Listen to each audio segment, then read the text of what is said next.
Welcome to morning express. నేను Sindhura. Keralam, Puducherry, Assam assembly ఎన్నికలకు సర్వం సిద్ధమైంది. మరి కాసేపట్లో జరగనున్న పోలింగ్ కోసం భారీ ఏర్పాట్లు చేసింది కేంద్ర ఎన్నికల సంఘం. కేరళంలోని మొత్తం 140 అసెంబ్లీ నియోజకవర్గాలకు, అస్సాం 126, పుదుచ్చేరిలోని 30 స్థానాలకు ఒకే విడతలో ఎన్నికలు నిర్వహిస్తున్నారు.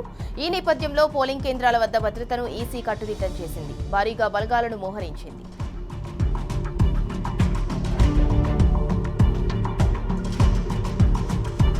కాళేశ్వరం, దేవాదుల ప్రాజెక్టుల నిర్వహణలో కాంగ్రెస్ ప్రభుత్వ తీరుపై BRS deputy floor leader Harish Rao ధ్వజమెత్తారు. ప్రభుత్వ నిర్లక్ష్యాన్ని నిరసిస్తూ రాష్ట్ర నీటిపారుదల శాఖ మంత్రి ఉత్తమ్ కుమార్ రెడ్డికి బహిరంగ లేఖ రాశారు.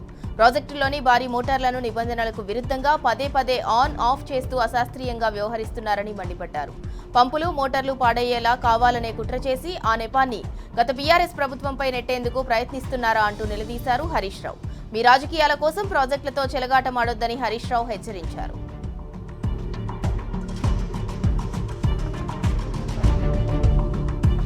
BRS deputy floor leader Harish Rao Wanaparthy పర్యటనకు హైకోర్టు అనుమతిచ్చింది. జిల్లా ఎస్పీ ఆదేశాలను ధర్మాసనం కొట్టివేసింది. వనపర్తి జిల్లా గొల్లపల్లి రిజర్వాయర్కు వ్యతిరేకంగా బాధిత రైతులు 100 రోజులుగా నిరసనలు తెలుపుతున్నారు. బాధిత రైతుల పక్షాన పోరాడేందుకు హరీష్ రావు సిద్ధమయ్యారు. రైతులకు సంఘీభావం తెలిపేందుకు హరీష్ రావు నేడు వనపర్తి వెళ్తున్నారు.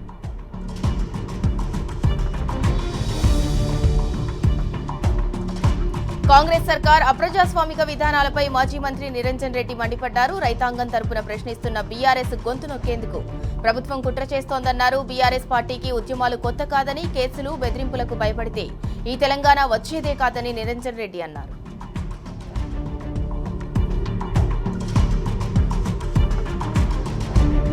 పాఠశాల యూనిఫామ్ల కొత్త ఓపెన్ టెండర్లను వెంటనే రద్దు చేయాలని డిమాండ్ చేస్తూ ముఖ్యమంత్రి రేవంత్ కు ఎమ్మెల్సీ ఎల్ రమణ లేఖ రాశారు. కఠినమైన టెండర్ నిబంధనల వల్ల చేనేత సహకార సంఘాలు నష్టపోతున్నాయని పేర్కొన్నారు. గతంలో మాదిరిగానే ప్రభుత్వం నేరుగా టెస్కో నుంచే వస్త్రాలను సేకరించాలని కోరారు. లక్షలాది మంది చేనేత కార్మికుల జీవనోపాధిని దృష్టిలో ఉంచుకుని ప్రభుత్వం వెంటనే స్పందించాలని రమణ కోరారు.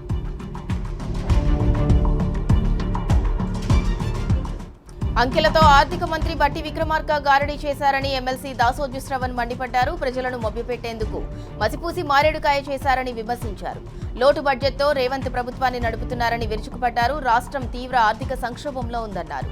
రేవంత్ అధికారం చేపట్టిన తర్వాత రాష్ట్రం అప్పుల ఊబిలోకి వెళ్లిందని ఫైర్ అయ్యారు.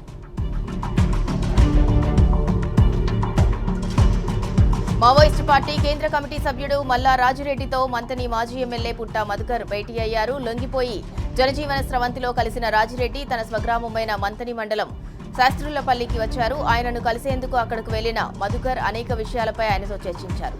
40 ఏళ్ల అజ్ఞాత జీవితంలో ఎదురైన సంఘటనలు, అనుభవాలను అడిగి తెలుసుకున్నారు. రాజిరెడ్డి ఆరోగ్య పరిస్థితిపై వాకప్ చేశారు.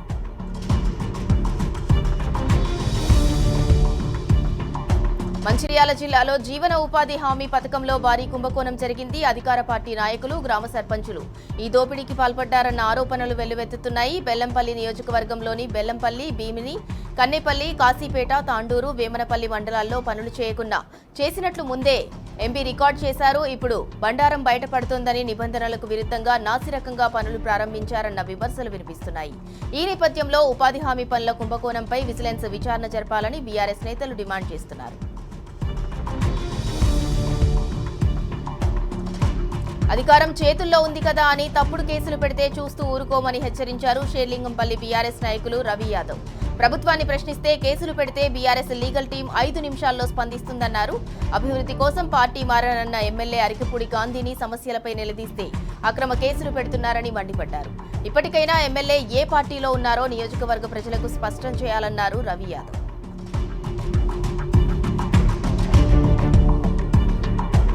కరీంనగర్ టౌన్ ప్లానింగ్ అధికారుల అవినీతికి అడ్డుకట్ట వేయాలని, అరికట్టాలని BRS municipal floor leader Ravinder Singh demand చేశారు. చింతకుంటలోని ప్రభుత్వ భూమిని ఓ బీజేపీ నేత ఓపెన్ ఫ్లాటింగ్ చేసి విక్రయిస్తున్నా టౌన్ ప్లానింగ్ అధికారులు పట్టించుకోవడం లేదన్నారు. ఇందుకు సంబంధించి తమ దగ్గర అన్ని ఆధారాలు ఉన్నాయని, అవినీతి టౌన్ ప్లానింగ్ అధికారులపై కలెక్టర్, కమిషనర్ తగిన చర్యలు తీసుకోవాలని డిమాండ్ చేశారు.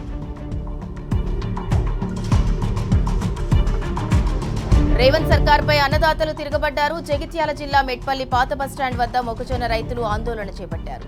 కొనుగోలు కేంద్రాలను ప్రారంభించాలని రోడ్డుపై బైఠాయించారు. కాంగ్రెస్ ప్రభుత్వ నిర్లక్ష్యానికి వ్యతిరేకంగా నినాదాలు చేస్తూ రాస్తారోకో చేశారు. జిల్లాలోని 4 మండలాల అన్నదాతలు ఈ ధర్నాలో పాల్గొన్నారు.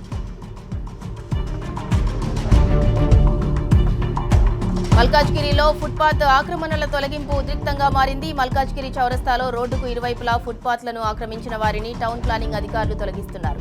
సమయం కావాలని అడిగినా కనికరం చూపలేదని వ్యాపారులు అంటున్నారు. ఎలాంటి అవాంఛనీయ సంఘటనలు తలెత్తకుండా గట్టి పోలీసు బందోబస్తు మధ్య తొలగింపు చర్యలు చేపట్టారు.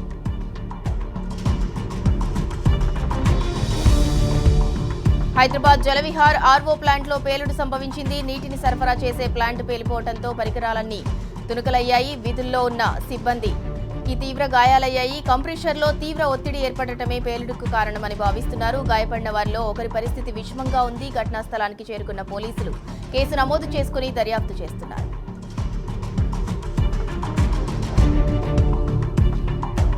జలమండలి పైప్ లైన్లకు నేరుగా విద్యుత్ మోటార్లు బిగించి నీటిని అక్రమంగా తోడుతున్న మోటార్లను అధికారులు సీజ్ చేశారు. లో ప్రెషర్ నీటిని సరఫరా వల్ల ఎదురవుతున్న సమస్యలను గుర్తించి జలమండలి విజిలెన్స్ అధికారులు ఎస్ఆర్ నగర్ పరిధిలోని ఎస్ఆర్టీ కాలనీలో తనిఖీలు నిర్వహించారు. ఈ నేపథ్యంలో పైప్ లైన్లకు అక్రమంగా బిగించిన 7 మోటార్లను స్వాధీనం చేసుకున్నారు. రెండోసారి మోటార్లు బిగిస్తే 5,000 రూపాయలు జరిమానా విధించి కేసులు నమోదు చేస్తామని అధికారులు తెలిపారు.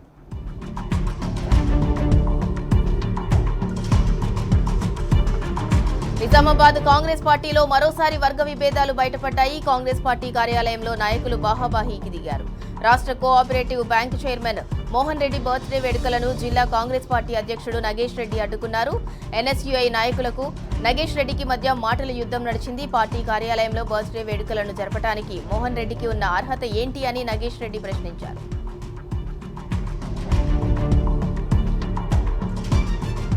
ఆదిలాబాద్ జిల్లా ఉట్నూరులో రహదారులు వెడల్పు చేసే చర్యలు చురుకుగా కొనసాగుతున్నాయి. అంబేద్కర్ చౌరస్తా నుంచి పాత బస్టాండ్ వరకు రోడ్డుకి ఇరువైపులా నిర్మించిన అక్రమ కట్టడాలను గ్రామ పంచాయతీ సిబ్బంది తొలగించింది. వాహనదారులకు పాదచారులకు ఇబ్బంది లేకుండా ఉండాలనే విస్తరణ పనులు చేపట్టామని ఉట్నూరు గ్రామ పంచాయతీ సర్పంచ్ జాదవ్ అనిత తెలిపారు.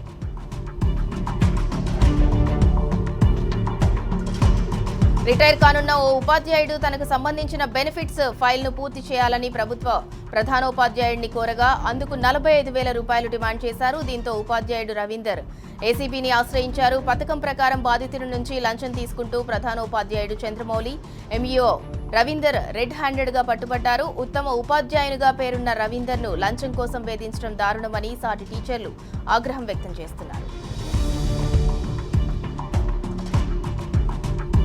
గంజాయి అక్రమ రవాణా చేస్తూ పట్టుబడ్డ 4గురికి పెద్దపల్లి జిల్లా కోర్టు 12 సంవత్సరాల జైలు శిక్షతో పాటు ఒక్కొక్కరు 2 లక్షల రూపాయల జరిమానా చెల్లించాలని తీర్పునిచ్చింది. 2019లో సుల్తానాబాద్లో నిర్వహించిన తనిఖీలలో ఓ కారులో వచ్చిన నిందితుల నుంచి 144 కిలోల గంజాయిని స్వాధీనం చేసుకున్నారు. ఆ కేసుకు సంబంధించి జిల్లా న్యాయమూర్తి కె సునీత తీర్పును వెలువరించారు.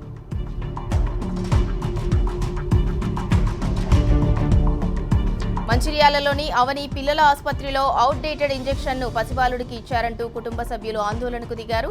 పూజిత శ్రావణ్ కుమార్ దంపతులు మార్చి 1న లంగ్స్ ప్రాబ్లంతో జన్మించిన బాబును అవని ఆసుపత్రిలో చేర్పించారు. బాబుకు ట్రీట్మెంట్లో భాగంగా గడువు తీరిన ఇంజెక్షన్ ఎందుకు వేశారని వైద్యుడిని ప్రశ్నించారు. సిబ్బంది దురుసుగా ప్రవర్తించడంతో పోలీసులను ఆశ్రయించారు బాధితులు.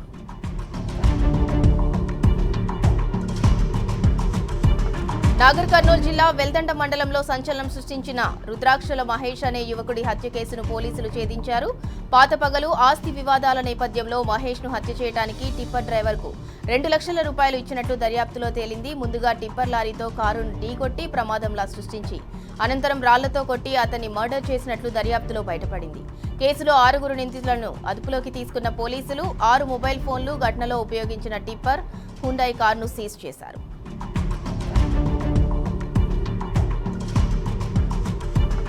వైద్యుల నిర్లక్ష్యం కారణంగా వేములవాడ ఏరియా ఆసుపత్రిలో 5 రోజుల పసికందు మృతి చెందింది. కోనరావుపేట మండలం పల్లిమక్త గ్రామానికి చెందిన అనూష ఏరియా ఆసుపత్రిలో ఓ పసికందుకు జన్మనిచ్చింది. అయితే 5 రోజుల తర్వాత వైద్యుల నిర్లక్ష్యంతో బాబు మృతి చెందాడంటూ అనూష కుటుంబీకులు ఆసుపత్రి ఎదుట నిరసన వ్యక్తం చేశారు. తమ కుటుంబానికి న్యాయం చేయాలంటూ ఆందోళన చేపట్టారు.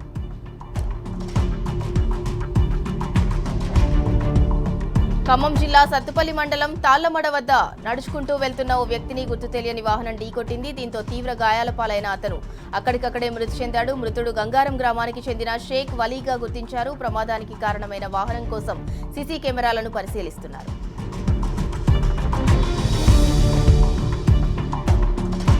కొమరం భీం ఆసిఫాబాద్ జిల్లా కాగజ్ నగర్ లో మండలం పెద్దవాగు రైల్వే బ్రిడ్జ్ పై ఘోర ప్రమాదం జరిగింది. 3వ రైల్వే లైన్ పనుల్లో భాగంగా నిర్మిస్తున్న బాక్స్ బ్రిడ్జ్ లో 2 కార్మికులు ప్రమాదవశాత్తు ఇరుక్కుపోయారు. అతి కష్టం మీద వారిని బయటకు తీసి ఆసుపత్రికి తరలించారు. అయితే వారిలో ఒకరి పరిస్థితి విషమంగా ఉందని తెలిసింది.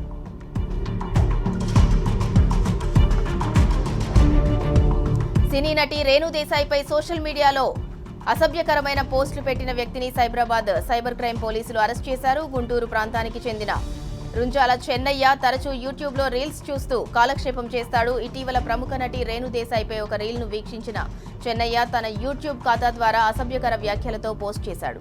బాధితురాలు ఇచ్చిన ఫిర్యాదు మేరకు సైబరాబాద్ పోలీసులు కేసు నమోదు చేసి విచారణ చేపట్టారు. గుంటూరులో నిందితుడిని అరెస్ట్ చేశారు.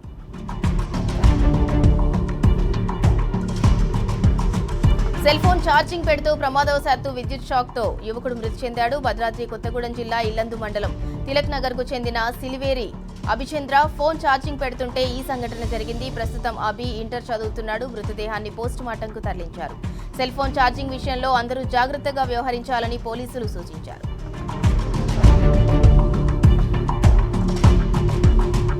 జోగులాంబ గద్వాల జిల్లా మనోపాడ్ మండలం మద్దూరులో 6 ఎకరాల చెరుకు తోట దగ్ధమైంది. రంగన్న అనే రైతు 6 ఎకరాల చెరుకు తోట వేశాడు. పక్క పొలంలో వేసిన మంట గాలికి ఎగిరి పడి చెరుకు తోటకు అంటుకుంది. దీంతో పంట మొత్తం అగ్నికి ఆహుతైంది. పంట చేతికి వస్తుందనుకునే సమయానికి ప్రమాదం జరగడంతో రైతు కన్నీరు మున్నీరవుతున్నారు. ఫైర్ ఇంజన్ రంగంలోకి దిగి మంటలను ఆర్పినప్పటికీ ఫలితం లేకుండా పోయింది. 8 లక్షల పంట నష్టం జరిగిందని ప్రభుత్వమే తనను ఆదుకోవాలని రంగన్న విజ్ఞప్తి చేశాడు.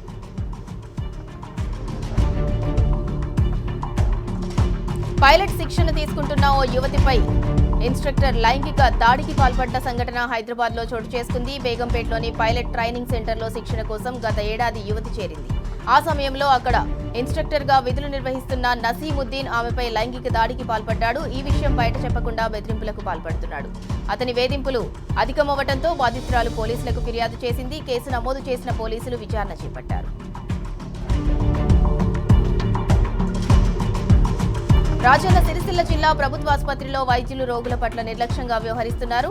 అత్యవసర చికిత్స విభాగంలో పనిచేస్తున్న డాక్టర్లు తమ వద్దకు వచ్చే రోగుల పట్ల దురుసుగా ప్రవర్తిస్తున్నారు.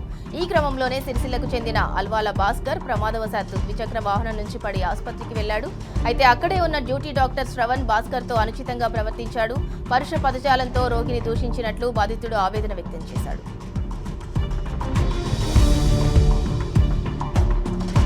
ఖమ్మం జిల్లా సత్తుపల్లి అటవీ ప్రాంతంలో అరుదైన గౌర్దున్నలు సంచరించడం స్థానికంగా ఆసక్తి రేకెత్తిస్తుంది. అటవీ శాఖ ఏర్పాటు చేసిన ట్రాప్ కెమెరాల్లో ఈ అరుదైన జంతువులు చిక్కటం విశేషంగా మారింది. ఈ గౌర్దున్నలు గుంపుగా సంచరిస్తూ రికార్డయ్యాయి. పశుగ్రాసం సమృద్ధిగా అందుబాటులో ఉండటం, నీటి వనరులు మెరుగుపడటంతో వన్యప్రాణుల సంచారం పెరిగిందని జిల్లా అటవీ శాఖ అధికారి సిద్ధార్థ విక్రమ్ సింగ్ తెలిపారు. ఇలాంటి అరుదైన జాతులు కనిపించడం అడవుల ఆరోగ్యాన్ని సూచిస్తోందని అన్నారు.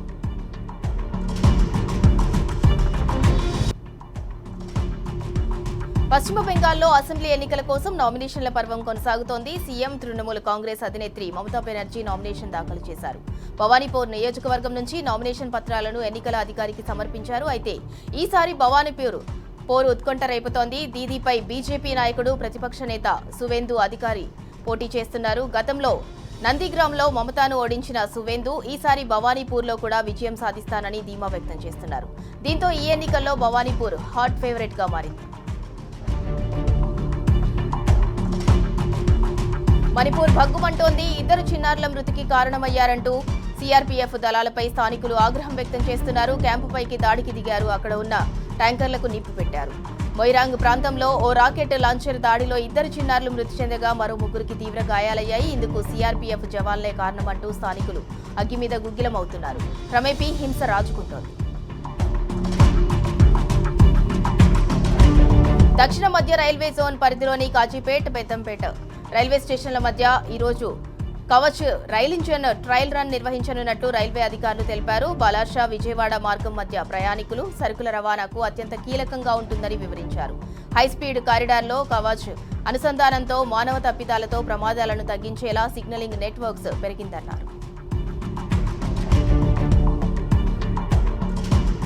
దేశంలో గ్యాస్ కొరత ఉందంటూ ప్రచారం జరుగుతున్న వేళ కేంద్రం కీలక ప్రకటన చేసింది. భారత్లో గ్యాస్, పెట్రోల్, డీజిల్ కొరత లేదంటూ ఎవరూ కంగారు పడాల్సిన అవసరం లేదని చెప్పారు పెట్రోలియం శాఖ కార్యదర్శి సుజాత శర్మ. హార్ముజ్ జలసంధి మూసివేతలో ఎల్పీజీ చమురు సరఫరాల్లో కొంత అంతరాయం ఏర్పడిందన్నారు. ప్రస్తుతం భారత్లో పరిస్థితులు సాధారణ స్థితికి వచ్చాయని చెప్పారు. అన్ని గ్యాస్ డిస్ట్రిబ్యూషన్ సెంటర్ల వద్ద ఎల్పీజీ లభిస్తోందని, అందరికీ గ్యాస్ అందేలా కేంద్రం చర్యలు తీసుకుంటోందని చెప్పుకొచ్చారు. కేరళం అసెంబ్లీ ఎన్నికల పోలింగ్ నేపథ్యంలో ఎన్నికల ప్రధానాధికారి రతన్ యు కేల్కర్ వినూత్న ప్రయోగం చేశారు. ఓటు హక్కు ప్రాధాన్యతను వివరిస్తూ అధికారులతో కలిసి ఆయన చేసిన డాన్స్ అందరినీ ఆకట్టుకుంటోంది. సీఈసీ పోస్ట్ చేసిన ఈ వీడియో ప్రస్తుతం సోషల్ మీడియాలో వైరల్ గా మారింది.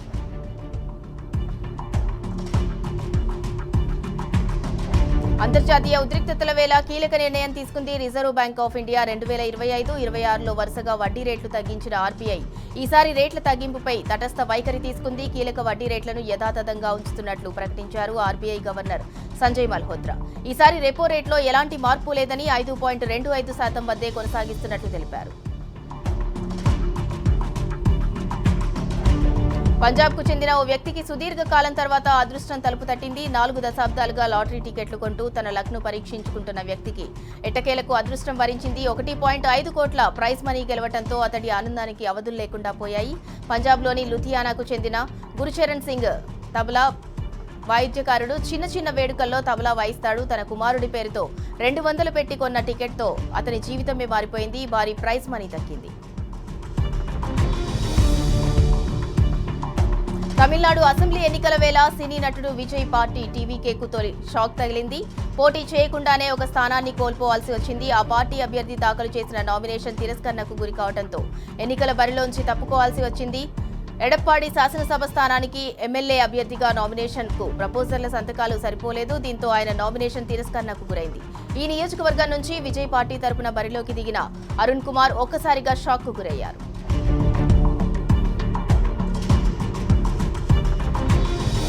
ఉత్తరాఖండ్లో ఘోర రోడ్డు ప్రమాదం జరిగింది. హరిద్వార్ నజీబాద్లో హైవేపై ఎదురెదురుగా వస్తున్న 2 బస్సులు ఢీకొన్నాయి. ఈ ఘటనలో 2 మృతి చెందగా 20 మంది ప్రయాణికులు తీవ్రంగా గాయపడ్డారు. ప్రమాద తీవ్రతకు 2 బస్సులు ముందు భాగం పూర్తిగా దెబ్బతిన్నాయి. గాయపడిన వారంతా పెళ్లి బృందానికి చెందిన వారుగా పోలీసులు చెప్పారు. దర్యాప్తు జరుగుతోంది. కాల్పుల విరమణ ఒప్పందంపై భారత్లో ఇరాన్ ప్రతినిధి డాక్టర్ అబ్దుల్ మసీద్ హకీం హర్షం వ్యక్తం చేశారు. హార్ముజ్ జలసంధిపై తుది నిర్ణయం ఇరాన్దేనని చెప్పారు. ఇరాన్తో యుద్ధం వల్ల హార్ముజ్ జలసంధితో సహా ప్రపంచంలో చాలా సమస్యలు తలెత్తాయని చెప్పారు. ప్రస్తుతం ఇరాన్ కాల్పుల విరమణలో ఉందని, ఈ కాల్పుల విరమణ కొనసాగుతుందని ఆశిస్తున్నామని హకీం అన్నారు. ఈ యుద్ధంతో అమెరికా, ఇజ్రాయెల్ గుణపాఠం నేర్చుకుని ఉంటాయన్నారు. ట్రంప్ కాల్పుల విరమణ ప్రకటన వేళ కీలక వ్యాఖ్యలు చేశారు. ఇజ్రాయెల్ ప్రధాని నెతన్యాహు అమెరికా తీసుకున్న నిర్ణయానికి మద్దతిస్తామంటూనే ఈ ఒప్పందం లెబనాన్కు వర్తించబోదన్నారు. ఇరాన్ అనుక్షిపణి ఉగ్రవాద ముప్పును తొలగించేందుకు కట్టుబడి ఉన్నామని స్పష్టం చేశారు. ఇక ప్రధాని ప్రకటనతో లెబనాన్ నగరాలపై దాడుల తీవ్రత పెంచాయి ఐడీఎఫ్ బలగాలు. ఇరాన్తో కాల్పుల విరమణ ఒప్పందం చేసుకున్నట్టు ప్రకటించిన ట్రంప్ ప్రపంచ దేశాలకు వార్నింగ్ ఇచ్చారు. ఇరాన్కు ఆయుధాలు సరఫరా చేసే దేశాలపై టారిఫ్లు విధిస్తామంటూ బెదిరిస్తున్నారు. అమెరికాకు పంపే ఎగుమతులపై 50% సుంకాలు వెంటనే అమలు చేస్తానని చెప్పేశారు. ఇరాన్ ఇకపై యురేనియం శుద్ధిని నిలిపివేయాలని హెచ్చరించారు. ఇరాన్కు అంటుకున్న అణు మరకల్ని తొలగించి ఇరాన్తో కలిసి పనిచేసేందుకు రెడీగా ఉన్నారని చెప్పాడు ట్రంప్.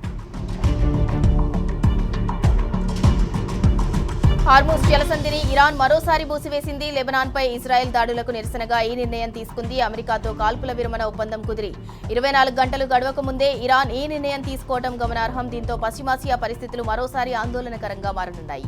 లెబనాన్పై ఇజ్రాయెల్ బీతావహ దాడులకు పాల్పడింది. 10 నిమిషాల వ్యవధిలో లెబనాన్లోని పలు ప్రదేశాలపై సుమారు 100 ఎయిర్ స్ట్రైక్స్ చేసింది. దాడుల్లో వందల సంఖ్యలో ప్రజలు ప్రాణాలు కోల్పోయినట్లు సమాచారం. పశ్చిమాసియా ఉద్రిక్తతల వేళ ఇరాన్లో ఉన్న భారతీయులకు మరో అడ్వైజరీ జారీ చేసింది కేంద్రం. తక్షణమే ఇరాన్ను వీడాలంటూ ఎమర్జెన్సీ నోట్ రిలీజ్ చేసింది. అయితే ఇండియన్ ఎంబసీ సూచించిన మార్గాల ద్వారానే బయటపడాలని, ఎలాంటి సమాచారం లేకుండా అంతర్జాతీయ సరిహద్దుల వరకు వెళ్లకూడదంటూ సూచించింది. అత్యవసర సాయం కోసం రాయబార కార్యాలయాన్ని సంప్రదించాలంటూ హెల్ప్ లైన్ నెంబర్లను రిలీజ్ చేసింది. యుద్ధం తాత్కాలికంగా ఆగటంతో స్వదేశానికి రావాలనుకునే వారికి ఇదొక అవకాశంగా మారింది. అమెరికా ఆందోళనలతో అట్టుడుగుతోంది. యుద్ధానికి వ్యతిరేకంగా అమెరికన్లు రోడ్డెక్కుతూనే ఉన్నారు. దేశవ్యాప్తంగా ఆందోళనలు కొనసాగుతూనే ఉన్నాయి. New York, Washington DC, California, Carolina, New Jersey నగర వీధులు ఆందోళనకారుల నినాదాలతో దద్దరిల్లుతున్నాయి. ప్లకార్డులతో నిరసనలు తెలుపుతున్న నిరసనకారులు ఇరానీయుల ప్రాణాలు తీస్తున్న ట్రంప్ గద్దె దిగాలంటూ డిమాండ్ చేస్తున్నారు. యుద్ధ నేరస్తుడికి శ్వేత సౌధంలో ఉండే హక్కు లేదంటున్నారు. ఐపీఎల్లో భాగంగా ఢిల్లీ క్యాపిటల్స్ తో జరిగిన ఉత్కంఠ పోరులో గుజరాత్ టైటాన్స్ ఒక్క పరుగు తేడాతో విజయం సాధించింది. తొలుత బ్యాటింగ్ చేసిన గుజరాత్ 20 ఓవర్లలో 4 వికెట్ల నష్టానికి 210 పరుగులు చేసింది. తొలుత బ్యాటింగ్ చేసిన గుజరాత్ టైటాన్స్ బ్యాటర్లలో టాప్ 4లో ముగ్గురు అర్ధశతకాలు బాదారు. లక్ష్య ఛేదనలో ఢిల్లీ 209 స్కోర్ చేసింది. కేఎల్ రాహుల్ రాణించారు. చివర్లో డేవిడ్ మిల్లర్ మెరుపులు మెరిపించిన ఢిల్లీకి ఓటమి తప్పలేదు. ఐపీఎల్లో భాగంగా ఈ రోజు కోల్కతా వర్సెస్ లక్నో పోటీ పడనున్నాయి. కోల్కతాలో జరిగే ఈ మ్యాచ్ సాయంత్రం 7:30 ప్రారంభం కానుంది. ఎలాంటి అంతరాయం కలగకుండా మ్యాచ్ జరగాలని అభిమానులు కోరుకుంటున్నారు. ఇరు జట్లలో ఎవరు విజయం సాధిస్తారో అని అభిమానులు ఆసక్తిగా ఎదురుచూస్తున్నారు. అల్లు అర్జున్ అట్లీ సినిమా మొదలై 60% పైగా షూటింగ్ పూర్తి చేసుకున్న వివరాలను ఇన్నాళ్లు మేకర్స్ గోప్యంగా ఉంచారు. ఉత్కంఠకు తెరదించుతూ అల్లు అర్జున్ జన్మదినాన్ని పురస్కరించుకుని షాకింగ్ లుక్ తో కూడిన టైటిల్ ను రివీల్ చేశారు. ఈ భారీ పాన్ ఇండియా చిత్రానికి రాకా అనే టైటిల్ ను ఖరారు చేసినట్లు చిత్ర బృందం పేర్కొంది. ఈ సందర్భంగా విడుదల చేసిన ఫస్ట్ లుక్ పోస్టర్ గంటల వ్యవధిలోనే సోషల్ మీడియాలో వైరల్ గా మారింది. గుండుతో కనిపిస్తూ మనిషి మృగాన్ని పోలిన లుక్ లో బన్నీ అందరినీ సర్ప్రైజ్ చేశారు. ఎన్టీఆర్ తాజా చిత్రం డ్రాగన్ షూటింగ్ నిలిచిపోయిందనే వదంతులపై చిత్ర నిర్మాణ సంస్థ మైత్రి మూవీ మేకర్స్ స్పందించారు. దర్శకుడు ప్రశాంత్ నీల్ తో సృజనాత్మక విభేదాలు తలెత్తాయని సోషల్ మీడియాలో వస్తున్న రూమర్స్ ను కొట్టిపారేశారు. అనుకున్న షెడ్యూల్ ప్రకారమే షూటింగ్ జరుగుతోందని స్పష్టం చేశారు. బయట ప్రచారం అవుతున్న వదంతుల్లో ఎలాంటి వాస్తవం లేదని వివరించారు.